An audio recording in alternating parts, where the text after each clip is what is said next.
চেষ্টা করি কোনো উপকারভোগীর ছবি যদি আমরা প্রচার করি যথাসম্ভব ব্লার করে দেওয়ার। হ্যাঁ, এর বাইরে কাউরটা প্রচার করলে আমরা জিজ্ঞেস করে নেই যে আপনার ছবি আমরা প্রচার করতে পারে। অনেকে খুব খুশি মনে বলেন, নিজেই ফটো সেশন করেন যে হ্যাঁ আমার ছবি সহ যাক, কোনো অসুবিধা নেই।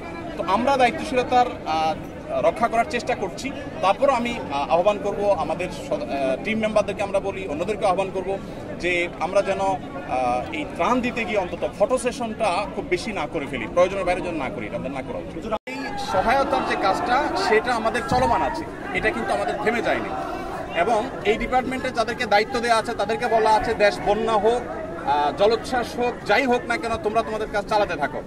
আমরা ইতিমধ্যে গতকালকে আমার পেজে আমরা ঘোষণা দিয়েছি যে নিহতদের তালিকা যেন সবাই দেয়, কারণ তাদের নিয়ে আমাদের কাজ শুরু হয়ে গেছে। আমরা সপ্তাহ থেকে 10 দিনের মধ্যে আশা করছি নিহতদের পরিবারের কাছে একটা অ্যামাউন্ট যাতে তারা একটু দাঁড়াতে পারেন পিঠ সোজা করে, এটা আমরা তাদেরকে দেব। আর আহত যারা, তাদের মধ্যে 1000+ আহত ব্যক্তির কাছে ইতিমধ্যে টাকা আমরা পাঠিয়ে দিয়েছি, যেটা 3 কোটি প্লাস টাকা ইতিমধ্যে আমরা আহত ব্যক্তিদের হাতে হস্তান্তর করে ফেলেছি। আর বাকি 1000+ আবেদন এর টাকা আমাদের প্রক্রিয়াধীন আছে, যেটা চলে যাবে খুব শীঘ্রই।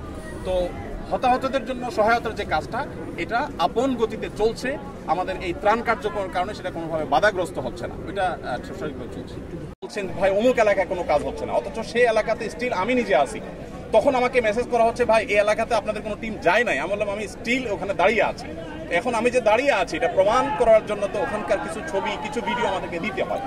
এটা হলো আমাদের ডোনারদের কাছে আমাদের যে জবাবদিহিতার জায়গাটা, সেটাকে পরিষ্কার করবার জন্য। কিন্তু এখানে আমরা চেষ্টা করি কোনো উপকারভোগীর ছবি যদি আমরা প্রচার করি যথাসম্ভব ব্লার করে দেওয়ার। হ্যাঁ, এর বাইরে কাউরটা প্রচার করলে আমরা জিজ্ঞেস করে নেই যে আপনার ছবি আমরা প্রচার করতে পারে। অনেকে খুব খুশি মনে বলেন